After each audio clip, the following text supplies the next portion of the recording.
அருட்பெருஞ்சோதி தனிப்பெருங்கருணை அருட்பெருஞ்சோதி.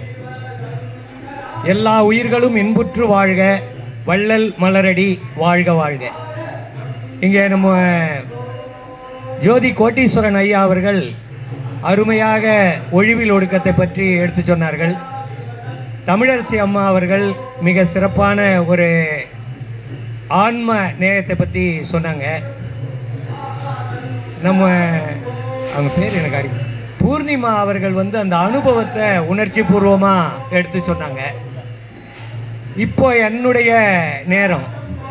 நான் இப்போ என்ன தலைப்பில் பேச போகிறோன்னா, இங்கே வருகை புரிந்துள்ள சகோதர சகோதரிகள் அனைவரது திருப்பாதங்களையும் வள்ளல் பெருமான் திருப்பாதங்களாக நினைந்து தொட்டு வணங்கி எனது தலைப்புக்குள் செல்ல இருக்கிறேன். இதில் என்னென்னா, வள்ளல் பெருமான் ஒரு அகவல் ஒன்று சொல்லியிருப்பார். அதிலிருந்து தான் என்னுடைய ஆய்வு தொடங்குச்சு.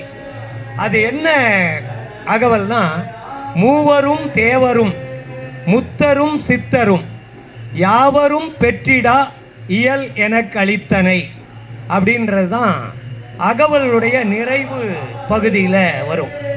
அப்போ வள்ளல் பெருமானாருடைய நோக்கம் சுத்த சன்மார்க்க சுகநிலை எல்லோரும் பெற வேண்டும். இந்த சுத்த சன்மார்க்க சுகநிலை பெறுவதற்காகத்தான் வள்ளல் பெருமானாரை கடவுள் இங்கே வர வைக்கிறார். அப்போ வள்ளல் பெருமானாருடைய வந்த நோக்கமே ஞானத்தை எல்லாருக்கும் பெறுவதற்கான வழியை ஏற்படுத்தி, அதன் மூலம் அருளை பெற்று, அதன் மூலம் பேரின்ப வாழ்வை எல்லோரும் பெறுவது. ஏதோ ஒருத்தர் 2 பேர் 10 பேர் 15 பேர் இல்லை இந்தியாவில் இருக்கிறவங்க, இல்லை தமிழ்நாட்டில் இருக்கிறவங்க, இல்லை உலகத்தில் இருக்கிற எல்லோரையும், உலகினில் உயிர்களுக்கு உறும் இடையூறெல்லாம், உலகினில் நான் ஆரம்பிக்கிறேன், உலகினில் உயிர்களுக்கு உறும் இடையூறெல்லாம் விலக நீ அடைந்து விலக்குக மகிழ்க உத்தமன் ஆகுக அப்படின்னு சொல்லுவார். அப்ப இந்த சுத்த சன்மார்க்க சுகநிலை என்பதுதான் அருளை பெற்று பேரின்ப நிலையை அடைந்து மரணமிலா பெருவாழ்வு என்ற இறைவன் வேறு நாம் வேறு அல்ல என்ற நிலையில நம்மை கொண்டு போய் நிறுத்துறதுக்கு தான் வள்ளலார கடவுள் அனுப்பினார். இப்ப இந்த இடத்துல தான் வள்ளலார் மூவரும் தேவரும் முத்தரும் சித்தரும் யாவரும் பெற்றிடா இயல் எனக்கு அளித்தனை அப்படின்னு சொல்லுவார். அப்ப மூவர்னா யாரு? நமக்கு எல்லாம் தெரிந்தவர்கள் தான். பிரம்மா, விஷ்ணு, ருத்திரன். இந்த மூவர்ன்றது ஐவர்னு நம்ம சேர்த்து படிச்சுக்கலாம். ஏன்னா பொதுவாக மும்மூர்த்திகள் சொன்னாவே அந்த 5 பேரை தான் குறிக்கும். ருத்திரன்னு சொல்லிட்டாவே ருத்திரன், மகேஸ்வரர், சதாசிவர், இந்த 3ம் சேர்ந்தது தான் இது எல்லாமே. அப்போ பிரம்மா, விஷ்ணு, ருத்திரன், மகேஸ்வரர், சதாசிவர் போன்ற சுருக்கமாக சொல்ற மூவர். தேவர்ன்றது நீங்க இந்த இவங்களுக்கு மேல இருக்கிறாங்கல்ல, இவங்களுக்கும் அடுத்த நிலையில் இருக்கிறவங்க சக்திகள், சத்தர்கள். அதுக்கப்புறம் இந்த தேவர்கள்ன்றது நீங்க ஆன்மீக பார்வையில் பார்த்தீங்கன்னா, இந்த தேவர்களுக்கெல்லாம் தலைவர் யாருன்னா தேவேந்திரன்னு சொல்லுவாங்க. அப்போ நீங்க இதுல ஏதாவது விடுபட்டு போச்சுன்னா எல்லாத்தையும் தேவர்ல சேர்த்துக்கலாம். இங்க இருக்கிற இந்த பிரபஞ்சத்தில், அண்டத்தில் இருக்கிற, இல்லை இந்த பிண்டத்தில் இருக்கிற எல்லாம் மூவரும் தேவரும். முத்தரும்னா ஐயா சொன்னாங்க பாருங்க, வாசனாமலம், கேவல நிலை, சுத்த நிலை அப்படின்லாம் சொல்லிட்டு அதுக்கு அடுத்தது இதுக்கு முன்னாடி சொன்னார் பாருங்க, பிராகிருதம், வைநைகர், சாமுசித்தர், ஜீவன் முத்தர். இந்த ஜீவன் முத்தர் அப்படின்றது தான் முத்தர்கள். ஜீவன் முத்தர்னா என்னன்னா, மரணமிலா பெருவாழ்வு அடைஞ்சவங்க யாரும் கிடையாது. ஜீவன் முத்தர்ல பரமுத்தி, பதமுத்தி, ஜீவமுத்தி அப்படின்ற பதமுத்தி, பரமுத்தி அப்படின்லாம் சொல்லுவாங்க. முத்தி அடைந்தவர்கள் தான் முத்தர்கள். அப்படின்றது முக்தி அடைந்தவர்கள். முக்தி அடைந்தவர்களுக்கு அடுத்த பிறவி உண்டு. சித்தி அடைந்தவர்களுக்கு மாத்திரம்தான் மரணமும் கிடையாது, அடுத்த பிறவியும் கிடையாது. இந்த ஜீவன் முத்தர்கள் என்று சொல்லக்கூடியவர்கள் நீண்ட காலம் வாழறதுக்கு வழி. நீங்க அந்த வழியில தான் சித்தர்கள் கூட கிட்டத்தட்ட அதுல வருவாங்க. சித்தர் பெருமக்கள்லாம் இதுல வந்து பரமுத்தி, பதமுத்தி, சாயுச்சியம் அடைந்தவர்கள்லாம் இருக்கிறாங்க. இதுல எல்லோருக்கும் காலம் வேண்டுமானால் வித்தியாசப்படலாம். இவர் வந்து சில பேர் சொல்லுவாருங்க பாருங்க, இந்த சித்தர் வந்து 150 ஆண்டுகள், 300 ஆண்டுகள், 400 ஆண்டுகள் வாழ்ந்துன்னு இருக்கிறாரு அப்படின்னு சொல்லுவாங்க. அதுக்கு வாய்ப்பு இருக்கு. அந்த அந்த வாய்ப்பை எல்லாம் அதை பெற்றவர்கள் தான் ஜீவன் முத்தர்கள். ஜீவ சமாதியை அடைஞ்சிருவாங்க. இப்போ அது வந்து சமாதி நிலை அப்படின்றது யோக மார்க்கத்தில் அது ஒரு மார்க்கம், சமாதி அடைதல்ன்றது. இதில் பார்த்தீங்கன்னா வள்ளல் பெருமான் உரைநடை பகுதியில் இதில் சித்தர்கள், பொதுவாக சித்தர்னா யாருன்னா சித்தியை பெற்றவர்கள், அறிவை பெற்றவர்கள்னு அர்த்தம். சித்தினா அறிவு தான். இந்த அறிவை பெற்றவர்கள், ஞானத்தை பெற்றவர்கள் சித்தர்கள். இந்த சித்தின்றது அறிவு, வெற்றி, அறிவின் மூலமா பெறக்கூடிய வெற்றி. இது எந்தெந்த மாதிரியான வெற்றிகள்லாம் இருக்குதுன்னா கர்ம சித்தி, யோக சித்தி, ஞான சித்தி அப்படின்ற நிலைமையில இருக்கு. இதுல என்னன்னா சரியையை விட்டுட்டு கிரியை, யோகம், ஞானம், சரியையில் இருக்கிறவங்களால எந்த சித்தியும் பெற முடியாது. நீங்க சாதாரணமா ஏதோ பிறந்தோம் வாழ்ந்தோம். ஐயா வந்து ஏற்கனவே சொன்னார் பாருங்க, பிராகிருதர். இந்த பிராகிருத நிலையில தான் இருப்பாங்க, உலகியல் நிலையில இருப்பாங்க. இதுல வந்து எந்த முயற்சியும் அவங்க கிட்ட பெருசா இருக்காது.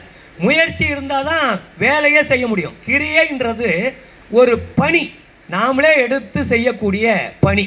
அந்த பணி இறை பணியாக அல்லது சுத்த சன்மார்க்கத்தில் சொல்ற கொலை, புலை தவிர்த்தல் போன்ற பணிகளாக, இப்படி பல்வேறு பணிகளை கிரியைன்றது நம்ம எடுத்து செய்யறது. நம்மால நம்ம உடல் உழைப்பை செலுத்தி செய்யற விஷயம் கிரியை. சரியைனா ஏதோ போற போக்கில் நீங்க சாதாரணமா ஒரு கோயிலுக்கு போறீங்கன்னு வச்சு, கோயிலுக்கு கூட போகல, வேற ஏதோ ஒரு வேலையா போவீங்க. வழியில ஒரு கோயில் குறுக்கிட்டுச்சுன்னா அப்படியே பைக்லயோ சைக்கிள்லயோ நின்று அப்படி ஒரு கையை நீட்டிட்டு ஒரு சல்யூட் அடிச்சுட்டு போய்கினே இருப்பாங்க பாருங்க. அது மாதிரி போற பாதையில ஏதாவது கோயில் தென்பட்டா அது வரைக்கும் அவருக்கு கோயில் ஞாபகம் இருக்காது, சாமி ஞாபகமும் இருக்காது இந்த சரியையில் இருக்கிறவங்களுக்கு. அப்போ போற இடத்துல நம்ம ஒரு முயற்சி செய்து சாமி கும்பிடுற மாதிரி சரியை. கிரியைனா இதுக்கே கொஞ்சம் தூரம் நடக்கணும், கொஞ்சம் பூவை வாங்கணும், கொஞ்சம் அர்ச்சனை தட்டை வாங்கணும், இல்லை பூவையே வாங்கி நம்மளே கட்டணும். அப்படி நம்மளே முயற்சி செய்து நம்மளே நம்ம பணியை செய்து சாமியை கும்பிட்டா அது கிரியை. யோகம்னாக்கா ஒரு இடத்துல உட்கார்ந்து கடவுளை நினைக்கிறது யோகம். இது வந்து யோகத்துல சாதாரண நிலை நான் சொல்றது. இது இன்னும் உயர்ந்த நிலை, இதுல இருந்து ஆரம்பிக்கும், உயர்ந்த நிலைக்கு போகும். ஞானம்னா எங்கேயும் போறதே கிடையாது.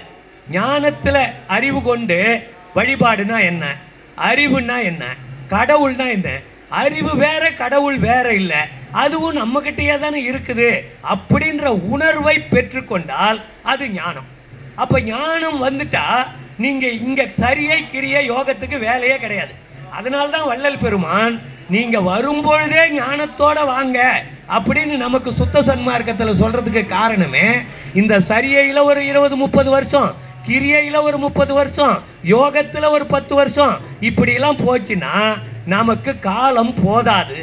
நம்ம இருக்கிறதே ஒரு 70 வருஷம் 80 வருஷம், இல்லை அதிகபட்சம் நம்ம ஜோசியர்கள் கணக்குப்படி பார்த்தீங்கன்னா ஒரு 120 வருஷம். அந்த பாவங்கள்லாம் போட்டு ஒரு 120 வருஷத்துக்கு அவருக்கு ஒரு கணக்கு பண்ணி சொல்லுவார். இதில் சனி திசை, இந்த அஷ்டமி நவமி, சனி திசை, குரு திசை, குருவே உங்களுக்கு சில சமயத்தில் ஆகாது அப்படின்னு சொல்லுவார். அப்புறம் நீங்கள் கணக்கெல்லாம் பண்ணி பார்த்தீங்கன்னா செவ்வாய்க்கிழமை ஒன்றும் செய்யக்கூடாது, அப்புறம் அஷ்டமி நவமியில் செய்யக்கூடாது, அமாவாசையில் செய்யக்கூடாது, இப்படி காலத்தெல்லாம் போட்டினீங்கன்னா ரொம்ப மிஞ்சறது. தூங்கின காலத்தெல்லாம் போட்டு பார்த்தீங்கன்னா ரொம்ப மிச்சனது சொற்பமான காலம்தான் நமக்கு மிஞ்சும். இதுலேயும் இந்த சரியையிலேயே இறங்கி, கிரியையிலேயே இறங்கி, யோகத்திலேயே இறங்கி உண்மையான ஞானத்தை பெற முடியாமலேயே போயிடுச்சுன்னா கடைசி வரைக்கும் அவர் ஞானத்தையே அடைய மாட்டார். ஏன்னா காலம் போதாது. அதனால தான் வள்ளல் பெருமான் நீங்க போனதெல்லாம் போயிடுச்சு விட்டுருங்க, இனிமே காலத்தை கடத்தாதீங்க, ஞான சரியை நிலைக்கு நீங்க வந்துருங்க. சரியையில் 4, கிரியையில் 4, யோகத்தில் 4. அந்த யோகத்தில் 4வது நிலை தான் யோகத்தில் ஞானம். இந்த 12 அப்படியே ஒதுக்கி இந்த பக்கம் வச்சுட்டு ஞான சரியைக்கு வரலாமா அப்படின்னா நிச்சயம் வரலாம். இந்த 12 அந்த 12 ஓட்டுற காலம் நமக்கு மிச்சமாயிடும். அது என்னன்னா கொலை தவிர்த்தல், புலால் உண்ணாமல் தவிர்த்தல், பிறர் பசியை போக்குதல், பிறர் மீது இரக்கம், உயிர் இரக்கத்தோடு இருக்கிறது. அம்மா சொன்னாங்க பாருங்க ஆன்ம நேயம், அவங்க சொன்னாங்க பாருங்க அனுபவம். இந்த அனுபவத்தினுடைய நிறைவு இந்த ஞான சரியையிலே வந்துடும். அப்ப ஞான சரியைன்றது 13வது நிலை, திரையோதச நிலை. அப்போ இந்த 12 நிலையை கடக்கிறதுக்கு திரையோதச நிலை. அதனாலதான் வள்ளல் பெருமான் ஒழிவில் ஒடுக்கம் நூலை யாரு உரை எழுத சொன்னார்னா, அன்னைக்கு இருந்த பேரூர் ஆதீனம், அந்த பேரூர் ஆதீனம் கோயம்புத்தூர் பக்கத்தில் இருக்கு. அந்த பேரூர் ஆதீனத்தினுடைய சாந்தலிங்க சுவாமிகள்ன்றதுதான் முதல் அடியார். அவர் அந்த அவர் தான் முதல், அந்த அவர் பேர் என்ன, மடாதிபதி. அந்த மடாதிபதி தான் இவர் சிதம்பர சுவாமிகள்கிட்ட, திருப்போரூர் சிதம்பர சுவாமிகள்கிட்ட சொல்லி இதுக்கு உரையை எழுத சொல்றார். இந்த உரையை எழுதி 300-400 வருஷமா பதிப்பிக்கல, வள்ளல் பெருமான் பதிப்பிக்கிறார். அந்த இடத்துல தான் ஏன் இந்த நூலை வெளியிடுறாருன்னா, முதல்ல நம்ம ஆளுங்க ஞானத்துக்கு வரணும், ஞான சரியைக்கு வரணும். சரியை கிரியை யோகம் இதுக்குள்ளெல்லாம் உழன்று கொண்டிருந்தா கோயிலை சுத்திக்கின்னு, திருவிழா பண்ணிக்கின்னு, குளத்துல குளிச்சுக்கின்னு, அங்க பிரதட்சணம் பண்ணிக்கின்னு, நாக்கில் அழகு குத்திக்கின்னு, இந்த ஆளுங்க இப்படியே பண்ணி கடந்த காலங்கள்ல அப்படிதான் பண்ணாங்க, தொடர்ந்து இப்படிதான் பண்ணிடுவாங்க. இதுக்கு முதல்ல அவங்களுக்கு இந்த 3 வேண்டான்ற உணர்வை ஏற்படுத்தணும். அப்படின்றதுக்காக தான் இந்த புத்தகத்தையே வள்ளல் பெருமான் வெளியிடுறார். அதுக்கு ஒரே ஒரு பாடலுக்கு மட்டும் விளக்கம் சொல்லியிருப்பார். ஒரு காப்பு செய்யுளுக்கு ஒரு விளக்கத்தை சொல்லி, அதுக்கு அந்த விளக்கமே பெரிய விளக்கமா இருக்கும். அது ஒழிவில் ஒடுக்க நூல்ல முதல்ல இருக்கும். அவர் வள்ளல் பெருமான் சொன்ன அந்த விளக்கம். அப்போ இந்த விளக்கத்தை தெரிஞ்சுக்கணும். அதுல கிரியை கழற்றி, யோக கழற்றி, சரியை கழற்றின்னு வரும். அப்ப என்ன அர்த்தம்? யோகத்தினாலேயோ கிரியையினாலேயோ சரியையினாலேயோ கடவுளுடைய பூரண அருளை பெறவே முடியாது. பெறவே முடியாது. பூரண அருளை பெற முடியாது. நீங்க சரியை கிரியை யோகத்தில் இருந்தீங்கன்னா ஏகதேச அருளை பெறலாம். இந்த கடவுளுடைய அருள் ஏகதேச அருள் அப்படின்னு கொஞ்சமா இருக்கு. அவர் வச்சிருக்கிற அருள்ல நீங்க அவருடைய காலடியை போய் பிடிச்சிட்டீங்கன்னா அதுல கொஞ்சமா காலடி மட்டும், அந்த பகுதி முழுக்க அருளா தான் இருக்கிறாரு. அப்ப காலடியில மட்டும் இருக்குதுன்னா, நீங்க இந்த மிட்டாய் ஒண்ணு வச்சு ஊருக்கெல்லாம் திருவிழா காலத்தெல்லாம் ஒரு மிட்டாயை மீச மாதிரி செய்வாங்க, கடிகாரம் மாதிரி செய்வாங்க, எல்லாம் கொடுப்பாங்க. அதுல இந்த நிறைய மிட்டாயில கொஞ்சத்தை பிச்சு எடுத்து அவர் வாட்சி மாதிரி செய்து கட்டுவார். சின்ன பசங்கள நம்ம விரும்பி கட்டிக்குவோம். அது மாதிரி மொத்த மிட்டாயில கொஞ்சத்தை பிரிச்சு வாட்சி மாதிரி கட்டி நமக்கு கொடுத்துடுறது தான் அருள் ஏகதேசம். நீங்க மொத்த மிட்டாயுமே நாமே மிட்டாய் தான், கடவுளும் மிட்டாய் தான், நீயும் நானும் ஒண்ணுதான் அப்படின்ற நிலைக்கு ஒன்று சேர்றதுக்கு வழி காட்டுறது தான். அதுவே ஒன்று சேர்றது இல்லை. ஞானம்ன்றது ரெண்டுக்கும் வழியை காட்டுறது. அப்போ கடவுள்னா யார், கடவுள் அருள்னா என்ன, நாம்னா யார், ஆன்மாதான் நாம். ஆன்மாவினுடைய இயற்கை குணம் என்ன, இதை தெரிந்து கொண்டால் ஆன்மாவினுடைய இயற்கை குணம் தயவு, கடவுளுடைய இயற்கை குணம் அருள்.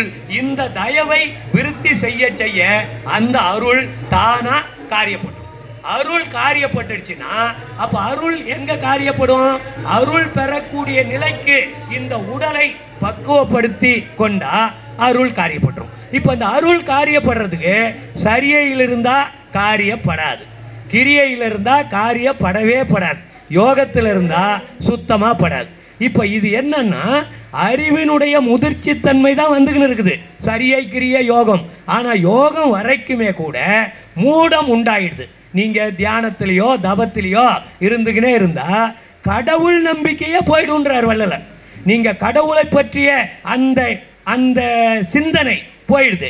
இப்ப இவர் என்ன பண்றாரு, எல்லார காட்டிலும் நம்ம தான் யோகம் ஞானம் தவத்தெல்லாம் இருக்கிறோம், நமக்கு தான் நிறைய அருள் கிடைக்கும் அப்படின்னு நினைச்சு நம்மளை அறியாம நமக்கு ஒரு செருக்கு ஆணவம் தானாக வந்துடுது. அப்போ இந்த ஆணவமும் செருக்கும் எப்போ வரும்னா யோகத்தில் மட்டும் வராது, ஞானம் வந்தாலும் வந்துடும்.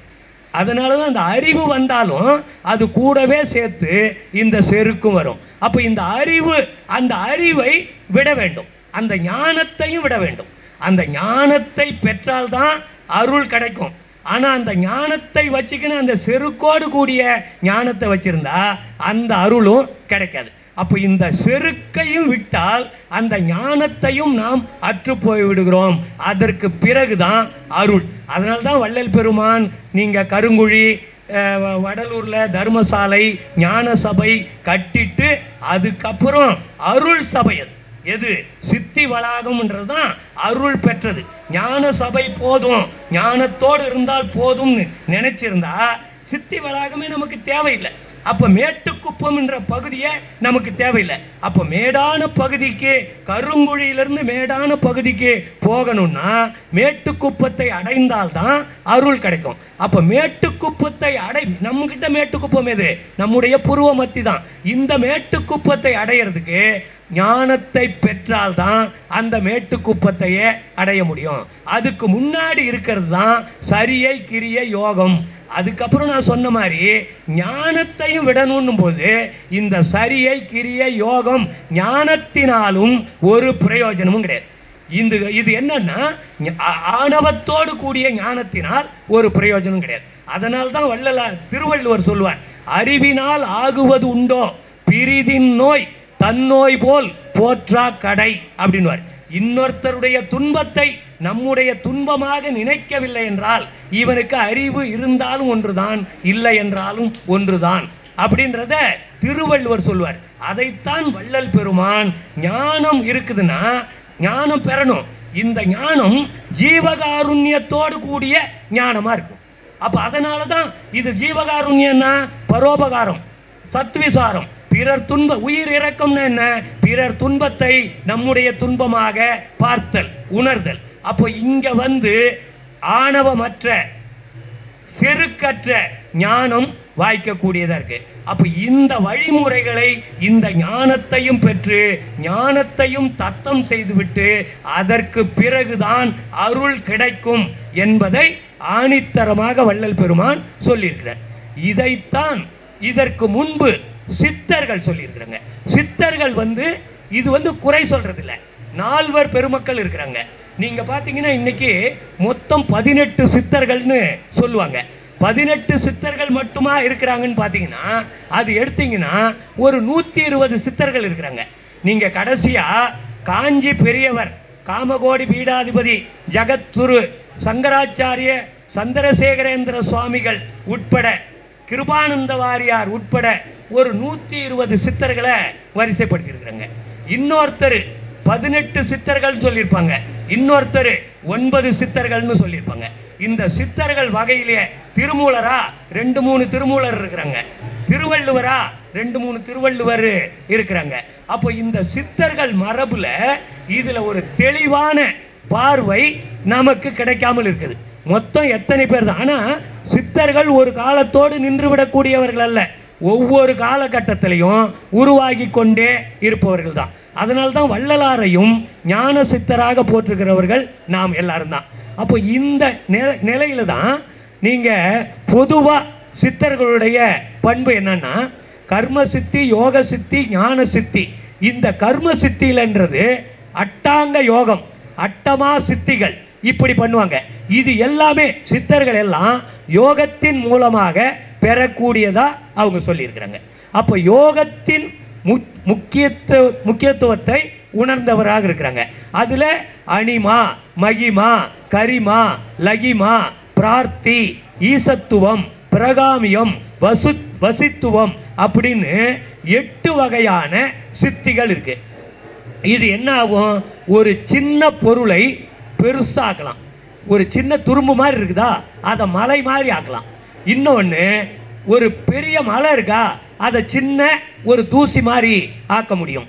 இன்னொன்று, ஒன்றுமே இல்லாமல் ஆக்கிடலாம். ஒரு மலை தெரிஞ்சுது இப்போதான், திடீர்னு பார்த்தா அது இல்லவே இல்லை, அது மாதிரி அவங்க நம்மக்கிட்ட இருந்து மறைக்க முடியும். இன்னொன்று, ஏதாவது ஒரு இடம், இப்போ காட்டில் போகிறோம், இல்லை ஏதோ ஒரு இடத்துக்கு போகிறோம், அந்த இடத்துல ஒன்றுமே இல்லை, ஒரு சித்தர் அங்கே தேவையானதை எல்லாம் எதுவும் இல்லாத இடத்துல எல்லாவற்றையும் உருவாக்கிடுவார். ஒன்றுமில்லாத இடத்தில் அனைத்தையும் உருவாக்கக்கூடிய சக்தி அவங்களுக்கு இருக்கும்.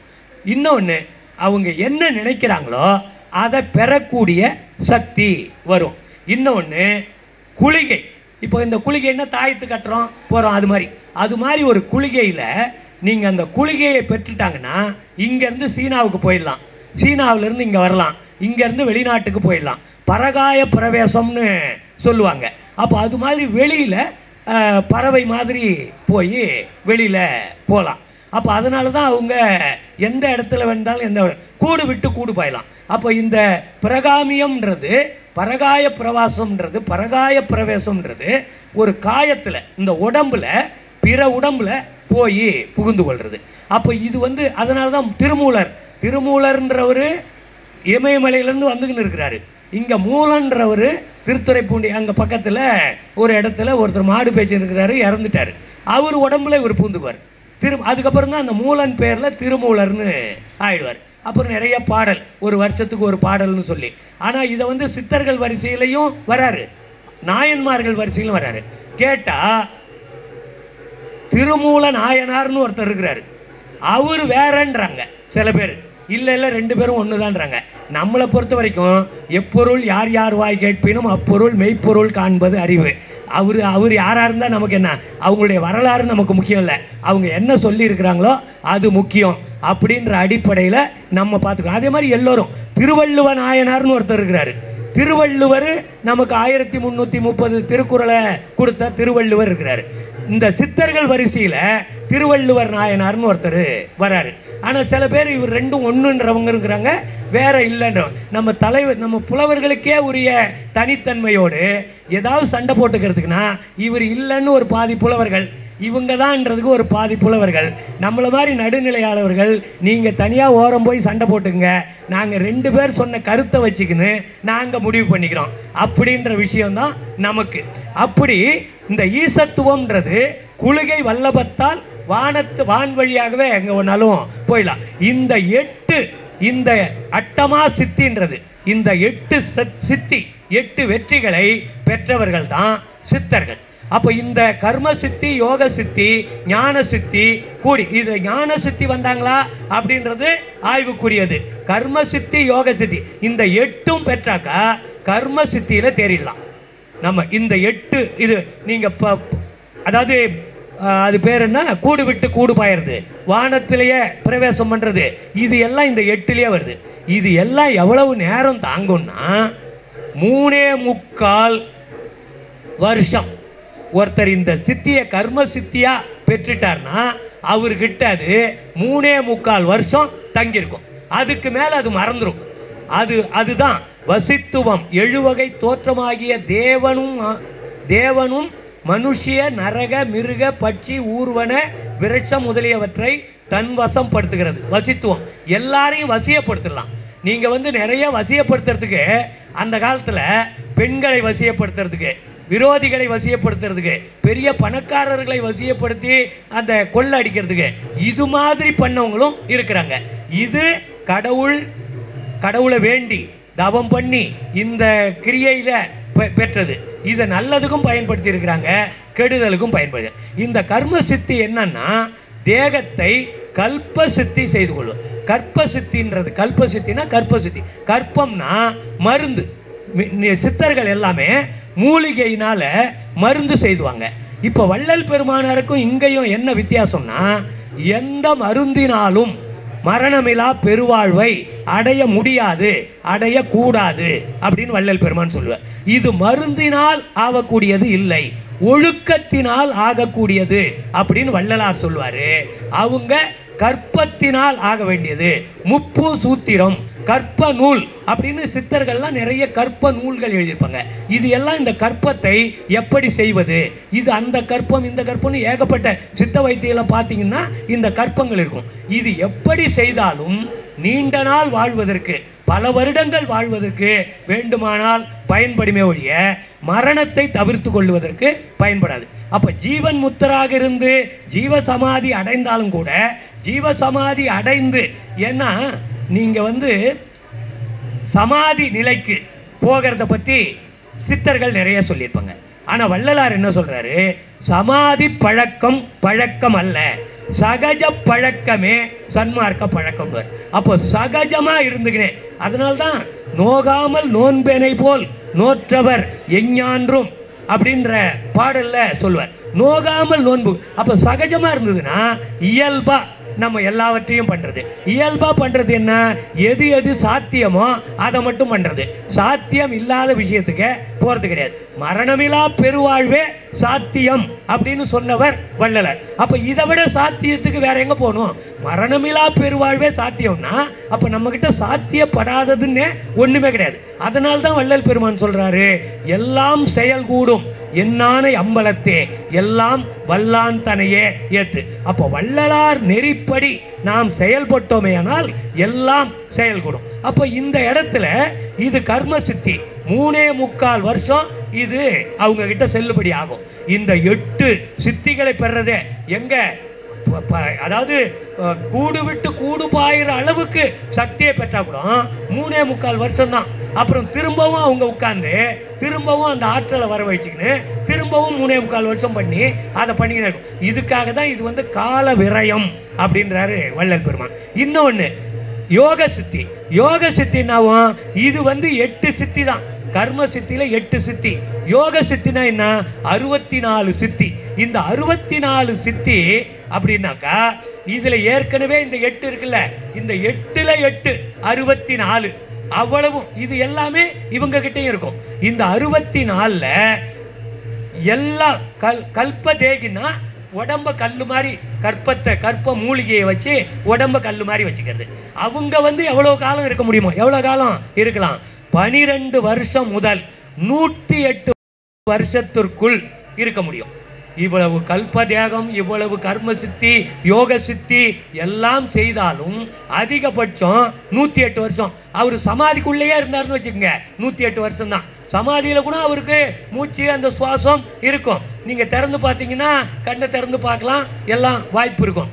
ஏன் இந்த சமாதி பழக்கத்தை வெளிப்படையாக தெரிவிக்கிறது இல்லைன்னா, நீங்கள் ஒரு வீட்டில் ஒருத்தர் சமாதி ஆயிட்டாருன்னு வச்சுங்க, இந்த சமாதி ஆவறதுன்னா இந்த தவத்தில் ஒரு உடம்ப கல்லு மாதிரி ஆக்கின்னு பணம் மாதிரி ஆக்கிடுது.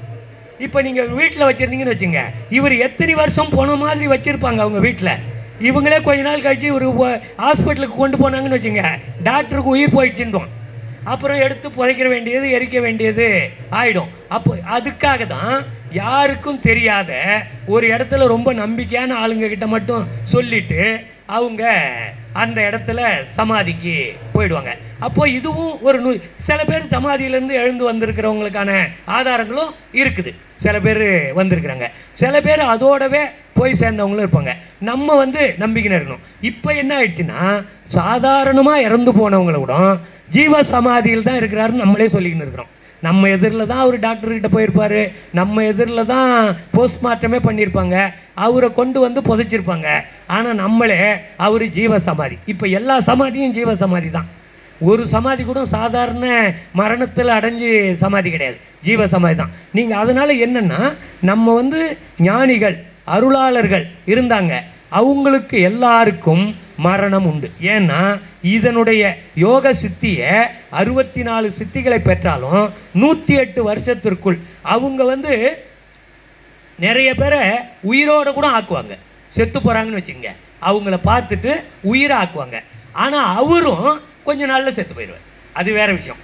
ஆனால் எப்பவுமே மரணம்ன்றது நிச்சயம்னு ஆயிடுச்சு. கர்ம சித்தி ஆகட்டும், யோக சித்தி. அதுக்கப்புறம் இது எவ்வளோ வேலை வருஷம்னா 12 வருஷத்துலேருந்து 108 வருஷம் வரைக்கும் தான். அது யார் கற்றுக்கினாரோ அவருக்கு செல்லுபடியாகும். அவரும் அந்த ஏதாவது ஒரு நொடி கணக்கில் பிரம்மன் ஆயுசு, விஷ்ணு ஆயுசு, ருத்ரன் ஆயுசுன்னு நொடி கணக்கில் சொல்லியிருப்பாங்க. இது ஆண்டு கணக்குன்னு பார்த்தீங்கன்னா ஒரு 1000 வருடங்கள் கூட ஜீவித்திருக்கலாம், அதுக்கான வாய்ப்பு இருக்குது. ஞான சித்தினா 8, அப்புறம் 64, அதுக்கப்புறம் 64,000 சித்திகள் ஞான சித்தியில் இருக்கும். அதுக்கு என்னன்னா காலம் கடந்தது, இதுக்கு கால நிர்ணயமே கிடையாது. அப்போ யோக சித்தி பெற்றவர்கள் வரைக்கும் தான் ஒரு காலத்துக்கு உட்பட்டது. ஞான சித்தியை பெற்றுவிட்டால் காலம் கடந்தது. இந்த காலம் கடந்தது அப்படின்றதுக்கு 647 கோடி சித்திகள் அவங்களுக்கு வாய்க்கும். 64,000 சித்திகள் அதனுடைய அதிக விரிவு பார்த்தீங்கன்னா 647 கோடி அளவுக்கு இருக்கும். இவங்களுக்கு மரணம் கிடையாது. அப்போ இந்த ஞான சித்தி அப்படி பெற்றவர்களுக்கு தான் மரணம் கிடையாது. கர்ம சித்திகள் இந்த 8 சித்திகளை அட்டமா சித்திகளை பெற்றவர்களோ இல்லது 64 சித்திகள் பெற்றவர்களுக்கோ இந்த மரணம் நடக்கும். இப்போ சித்தர்களை பற்றி பார்ப்போம்.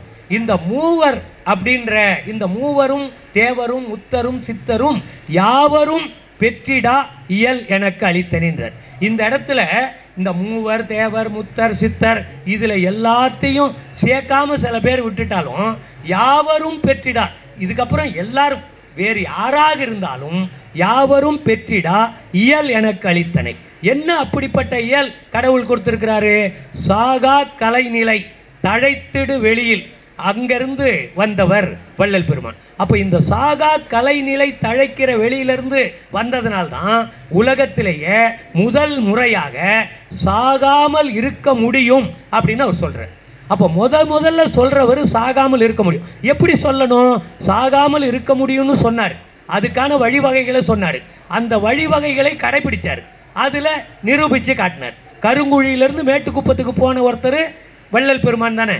அப்போ மீதி பேரெல்லாம் நம்ம சும்மா நடந்து போய்கின்னு இருக்கிறோம். கருங்குழியிலேருந்து மேட்டுக்குப்பத்துக்கு இல்லை காரில் போய்கின்னு இருக்கிறோம். ஆனால் உண்மையாக கருங்குழியிலேருந்து மேட்டுக்குப்பத்துக்கு அந்த ஞான சித்தியை பெற்று அருட்சித்தியை அடைந்திருக்கிறார். அப்போ இது யாவரும் பெற்றிடா இயல்னா ஒரு கல்வி திட்டம். அது எப்படி புவியியல், அப்போ இது கலையியல், அறிவியல், வேதியியல் அப்படின்ற மாதிரி இது ஒரு இயல்.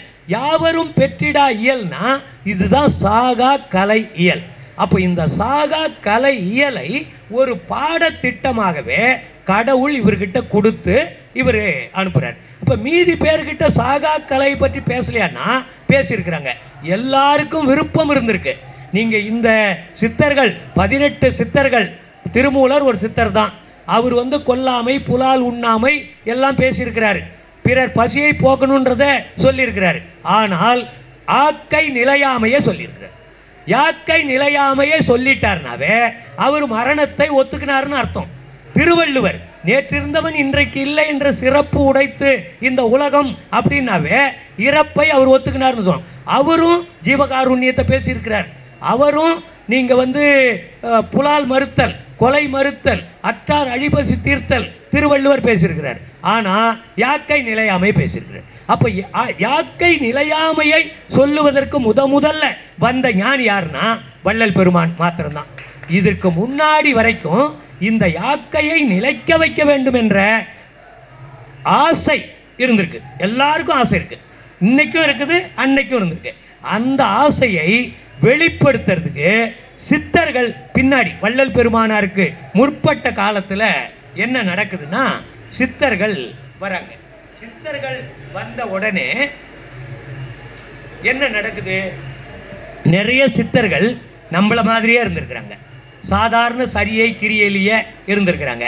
சாதாரண கோயிலில் போய் கும்பிட்டு இருக்கிறாங்க. காவியை உடுத்திருக்கிறாங்க. ருத்ராட்ச கொட்டையை கட்டியிருக்கிறாங்க.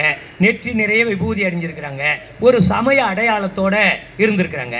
ஆனால் வள்ளல் பெருமானுக்கு முன்னாடி இருந்த சித்தர்கள் கடவுள், இப்போ சைவ சித்தாந்தத்தில் என்ன சொல்கிறாங்க?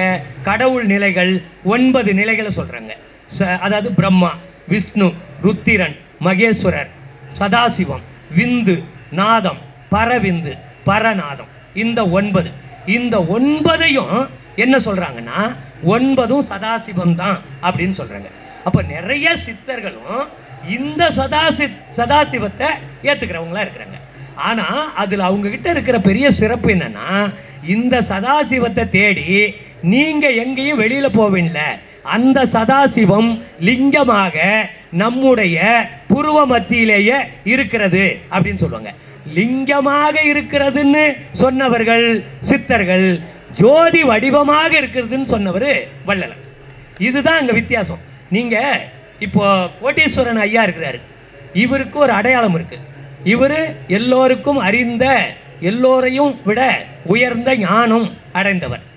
சுத்த சன்மார்க்கத்தில் தன்னுடைய வாழ்க்கையை அர்ப்பணித்தவர். காஞ்சிபுரத்தில் சன்மார்க்க பணிகளை செய்கிறார், ஜீவகாருண்ய பணிகளை செய்கிறார். இவளுடைய சிறப்பு ஒழிவில் ஒடுக்கத்தை பற்றி, ஒழிவில் ஒடுக்கம் மட்டும் இல்லை, நீங்கள் வந்து அகலிருந்து திருவருட்பாவிலிருந்து எதை கொடுத்தாலும் அவர் வந்து தெளிவாக விளக்கிடுவார். இப்படி சொல்லிட்டு இப்படிப்பட்ட சிறப்பு வாய்ந்தவர் தான் நம்முடைய ஜோதி கோட்டீஸ்வரன் ஐயா அப்படின்னு சொல்லணும்ல. நீங்கள் ஜோதி கோட்டீஸ்வரன் ஐயா அப்படின்ற பேர்லாம் சொல்லிடுறாங்க. ஆனால் அதை அடையாளப்படுத்தும் போது இவர் தான் ஜோதி கோட்டீஸ்வரன் ஐயான்னு சொல்லி யாரையோ ஒருத்தரை அடையாளம் காட்டிடுறாங்க. இதுதான் நம்ம சைவத்திலேயும் வைணவத்திலேயும் இந்த சமய மதங்கள்லையும் கடந்த காலங்களில் நடந்த தவறு எங்கே நடந்ததுன்னா, சிவம் பிரம்மம் அப்படின்றத நான் ஏற்கனவே சொன்ன மாதிரி ஜோதி கோட்டீஸ்வரன் ஐயாவுக்கு பேர் ஜோதி கோட்டீஸ்வரன் தான். அவர் பேரை சொல்லிட்டாங்க, யாரு? சிவம் பிரம்மம் அப்படின்ட்டாங்க. இந்த சிவம் யாரை கொண்டு போய் அடையாளம் காட்டுறாங்கன்னா, இந்த சிவம் மலம் இல்லாத சிவம். நீங்க இந்த சிவம் இருக்க அது மலமில்லாத சிவம், இந்த பிரம்மம் இருக்க அது மலமில்லாத கடவுள். ஆனால் நாம் அடையாளம் காட்டக்கூடிய சதாசிவம் மலமுள்ள கடவுள். நீங்க இந்த சிவம் யாருன்னா பிரம்மா, விஷ்ணு, ருத்திரன், மகேஸ்வரர், சதாசிவர், விந்து, நாதம், பரவிந்து என்ற சக்தி, பரநாதம் என்ற சிவம் இப்படின்னு சொல்லி இதுதான் ஜோதி கோட்டீஸ்வரன், இதுதான் அருட்பெருஞ்சோதி, இதுதான் சிவம் அப்படின்னு சொல்லிட்டாங்க. அப்போ இந்த 9 நிலைகள்லையே இவங்க சொல்லிக்கினே இருந்ததுனால்தான் யாருக்கும் தெளிவு அடைவதற்கு மேலே போகணுன்ற எண்ணம் வரல. ஏன்னா அவங்களே உறுதியாக சொல்லிட்டாங்க, இதாங்க கடவுள், இவ்வளவுதாங்க, இதில் போனீங்கன்னா முக்தி கிடைச்சிரும், திருவடியை அடைஞ்சிடலாம் அப்படின்னு சொல்லிட்டாங்க.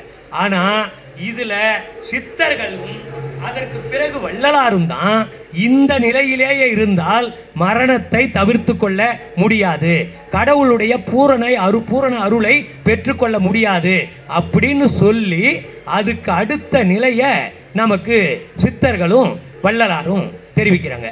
சித்தர்கள் இந்த சித்தி வகைகள் 8 அட்டமா சித்திகள், அட்டமா யோகம், 64 சித்திகள் இப்படி தெரிஞ்சு கொண்டு அவங்க இந்த கற்பங்களால், இந்த முப்பு என்ற மருந்துகளால் இந்த உடலை உடல் ரொம்ப முக்கியம். ஏன்னா சித்தி அடைவதற்கோ முத்தி அடைவதற்கோ உடல் முக்கியம். இந்த உடலை பேணுவதற்கு மிக முக்கியமாக நீங்க பாத்தீங்கன்னா சித்தர்கள்ல முக்காவாசி பேர் வைத்தியத்தை ரொம்ப முக்கியமா எடுத்திருப்பாங்க. அதே மாதிரி ஜோசியம், சோதிடம் முக்கியமா எடுத்திருப்பாங்க. இதுல வந்து ஏன் வைத்தியம் அப்படின்னா, இந்த வைத்தியம் தெரிஞ்சாதான் உடலை நம்ம சரியா பேணி பாதுகாத்துக்க முடியும் அப்படின்ற நிலைமைக்கு சித்தர்கள் சொல்லுவாங்க. அப்ப இந்த இடத்துல டைம் இருக்கா? 1:30 ஆயிடுச்சா? 1:15 இந்த 1/4 மணி நேரம் சுருக்கமாக முடிச்சேன். நீங்க திருமூலர் சொல்லுவாரு,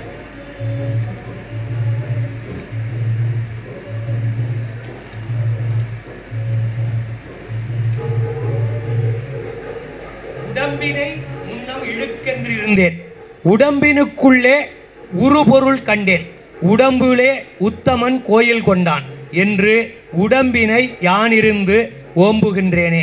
அப்போ உடம்புக்கு முக்கியத்துவம் தர்றதை பற்றி திருமூலர் உட்பட அனைத்து சித்தர்களும் ரொம்ப முக்கியமாக அதை எடுத்துக்கின்னு இருக்கிறாங்க.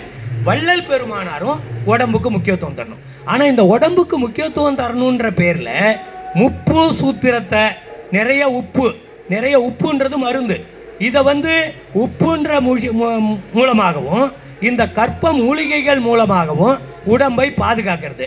ஆனால் ஒழுக்கத்தை பற்றி நம்ம வந்து ரொம்ப கூடுதலாக சில சித்தர்கள் அதை வலியுறுத்தி இருக்கிறாங்க, சில சித்தர்கள் அதை பெருசாக வலியுறுத்தலை.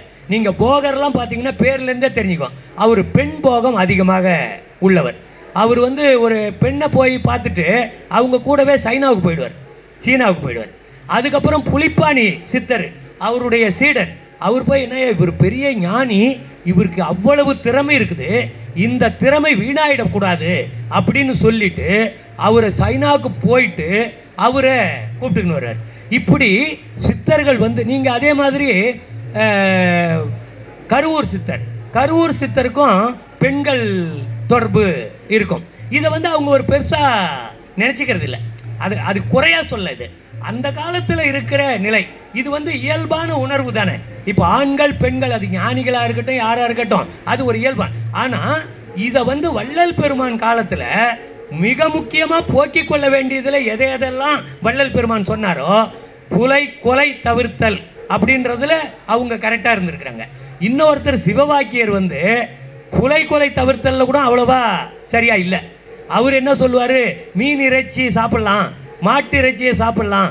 அவர் வந்து இந்த மாட்டு இறைச்சி சாப்பிடாது இருக்கிறவங்க மீன் இறைச்சி சாப்பிடாது இருக்கிறவங்ககிட்ட சண்டைக்கு போகிறாரு. இது என்ன இறைச்சியை சாப்பிடக்கூடாதுன்னு நீ சொல்கிற, நீ என்ன ஒரு பெரிய வேதியனா, பிராமணர்கள்லாம் சாப்பிடாம இருப்பாங்கல்ல, நீ என்ன ஒரு பெரிய வேதியனா, வேதத்தை படித்தவனா, இதில் வந்து இந்த இறைச்சின்றது என்ன நம்ம உடம்புல இல்லையா இறைச்சி, நீ வணங்குற கடவுள்கிட்ட இல்லையா இந்த இறைச்சி அப்படின்னு சொல்லி இதை நியாயப்படுத்துகிற பாடல்கள் சிவவாக்கியர் பாடலில் இருக்கும். அது மாதிரி இதில் வந்து ரொம்ப முக்கியமாக முற்போக்கான சமூக மாற்றத்தை வலியுறுத்தி அதன் மூலமாக இறைநிலையை அடையணும்னு சொன்னவரும் சிவவாக்கியர் தான். அவர் என்ன சொல்லுவார், சாதியை ரொம்ப முக்கியமாக சாடுவார். சடங்குகள் சாதி மதம் எப்படி வள்ளல் பெருமான் சொல்கிறாரோ அதே மாதிரி சிவவாக்கியர் சொல்வார். அப்போ இது எல்லா இடத்துலையும் இந்த சித்துக்களோட முடங்கி போனதுனால அவங்க மரணமில்லா பெருவாழ்வு அடைய முடியாமல் போயிடுச்சு. ஆனால் இதில் வந்து முத்தரும் யாவரும் பெற்றிடா இயல், சித்தரும் முத்தரும் யாவரும் பெற்றிடா இயல். இயல் என்றால் அது ஒரு பாடத்திட்டம்.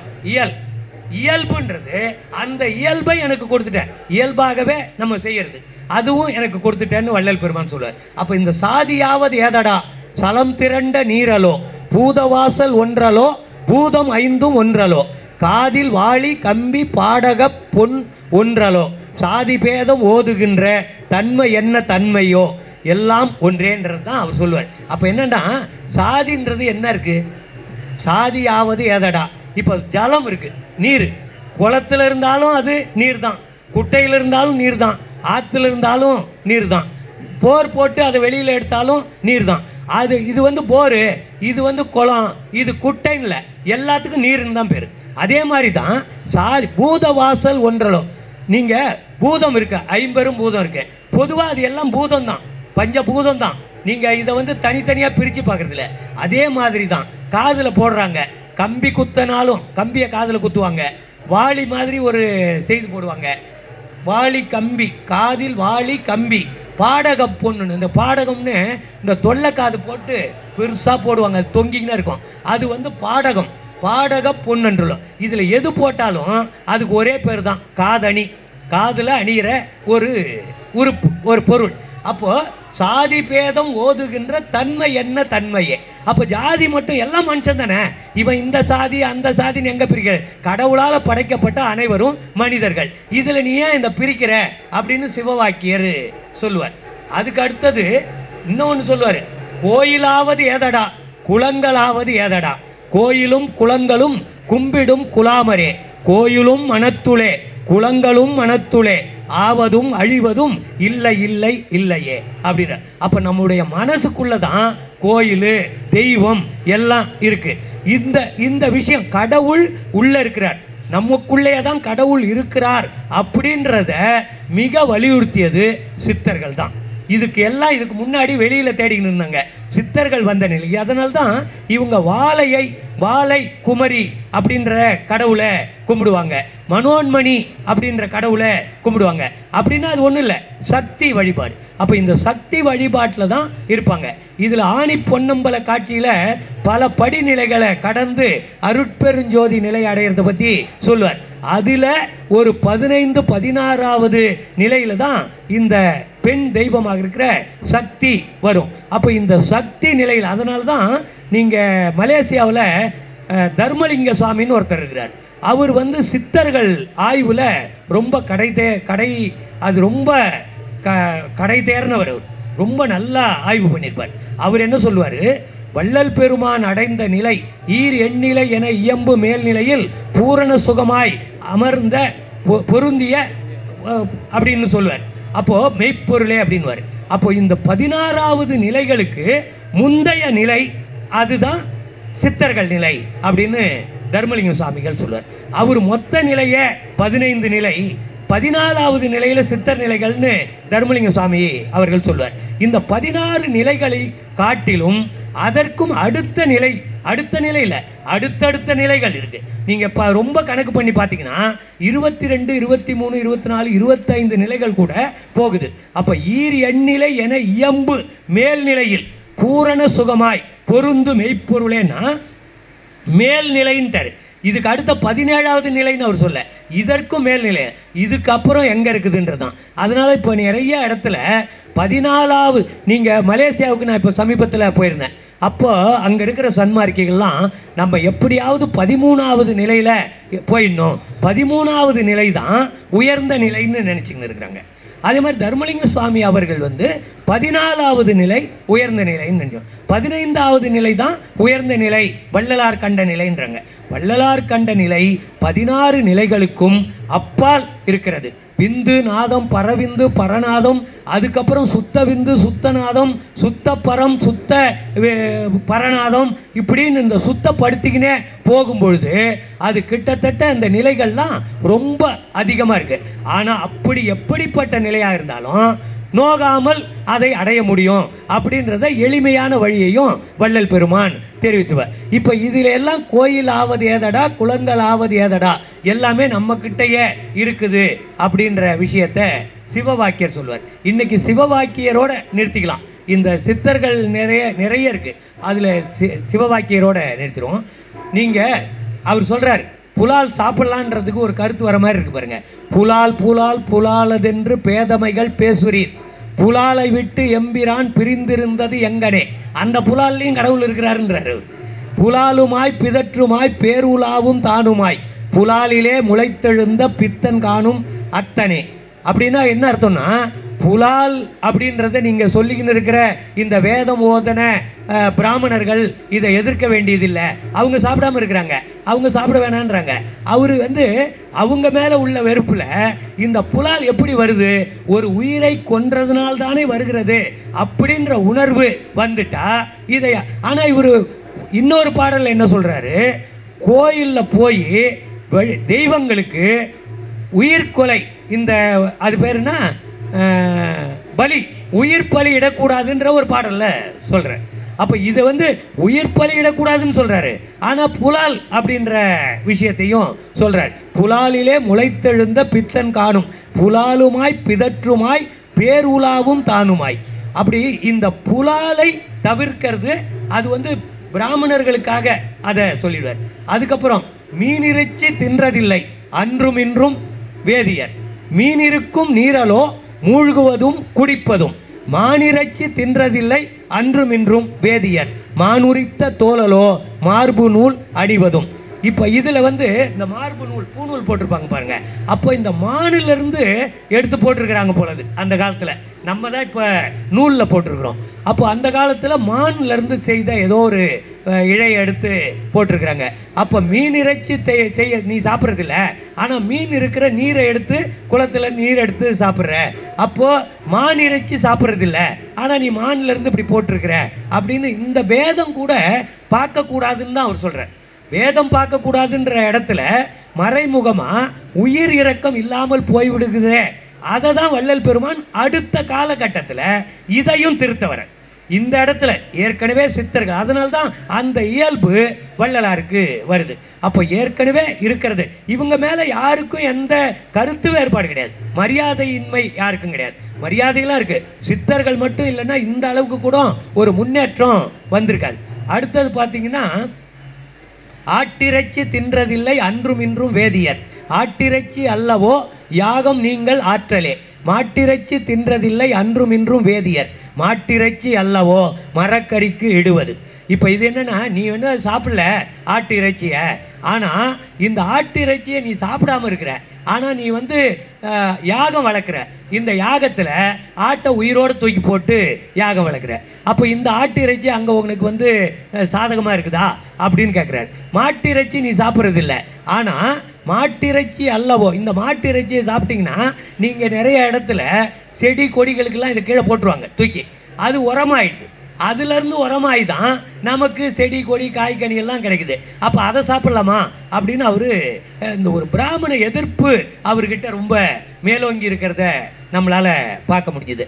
இதில் இன்னொரு ரொம்ப முக்கியமான பாடல், எல்லாருக்கும் தெரிந்த பாடல் அப்படின்னா, நட்டக்கல்லை தெய்வம் என்று 4 புஷ்பம் சாற்றியே சுற்றி வந்து முணமுணன்று சொல்லு மந்திரம் ஏதடா, நட்ட கல்லும் பேசுமோ நாதன் உள்ளிருக்கையில்.